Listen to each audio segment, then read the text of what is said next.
Галоўныя навагоднія героі ў двары спальнага района. Карцінка незвыклая. Але калі малыш не можа прыйсці да дзядулі Мароза, то ён з унучкай прыходзіць сам. І адразу ясна, як важная для Ванечкі сустрэча з казачнымі героямі. Бо не кожны дзень Мароз са Снегуркай падарункі дораць і кнігу чытаюць. Ребенок, конечно, благодарен, ребенок в восторге. Лучший комплимент от него еще. Приходите еще. Спасибо большое. У наступнай кватэры Деда Мороза і Снегурку чакае яшчэ адзін Ванюша. З ім стрыечная сястрычка. Кажуць, сябры не разлі вада. Алена хоць і менш за брата, але заўсёды дапаможа і падтрымае, і падарункамі абавязкова падзеліцца. А яшчэ за Ванюшу раскажа вершык.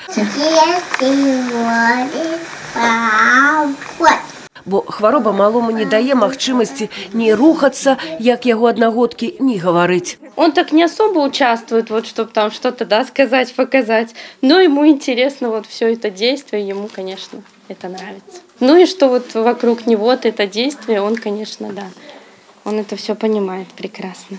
Такая сустрэча з навагоднімі героямі – сумесная ідэя тэрытарыяльнага цэнтра сацыяльнага абслугоўвання насельніцтва Московского района Бреста и райкама БРСМ. У нас есть 9 отделений, и одно из отделений занимается именно вот этой категорией. Поэтому мы не говорим, что вот эту категорию, именно лиц с ограниченными возможностями, которые не могут посещать наше учреждение, мы оставляем без внимания. Они под нашим вниманием, с ними занимаются специалисты. И естественно, что праздник, он, конечно, не каждый день, но при посещении специалистами вот эту категорию, людей с ограниченными возможностями, скажем, для них это праздник. Вельми важно, что до таких акций долучается молодь. Очень хотелось им подарить тепло, радость, самые такие искренние, добрые чувства. Хотелось, чтобы для них было это приятно, порадовать их. И, конечно же, мы шли туда ради того, чтобы увидеть на их лицах улыбки.